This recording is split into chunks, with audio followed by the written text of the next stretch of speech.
qabdi biyyuma keessattuu akka aadaatti lakkaa'amee akka hin kabajamne akka hin mul'annee fi akka hin guddanne hacuucamaa turuun isaa yaadannoo yeroo dhiyooti. Aadaan mallattoo qabeenya uummataati.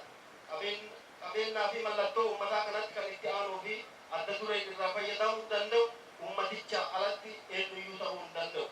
Kanaaf mirga qabsoo dhaawaan amma arganne kana cimsuun Oromoof namni Oromoo jaalatu kamiyyuu keessattuu hayyoonni dargaggoonni keenya aadaan keenya daran gabbateef beekamee ciicata guddina hawaasa diinagdee keenyaaf ga'umsaan ooluu akka danda'uuf tumsaaf gumaacha nurraa eegamu hunda akka goonu waamicha kiyya dabarsaa. Barri kun bara badhaadhinaa jaalalaa gammachuuf tokkummaan keenya caalumatti itti cufu akka nuuf ta'u hawwaa. Dhumarratti qaamoleen ayyaanni kun haala miidhagaa ta'een akka kabajamu deeggarsa gootan keessattuu miidiyaaleen garaagaraa hojii beeksisaatiif hubannoo uumuu karaa adda addaatiin adeemsisaa turtan hunda keessanuu galata guddaa maqaa biiroo aadaa fi turizimii Oromiyaatiin galchuu barbaada. Horaa bulaa deebanaa, horaa bulaa banqaaqaa, horaa bulaa badhaadhaa, horaa bulaa guddadhaa galatooma.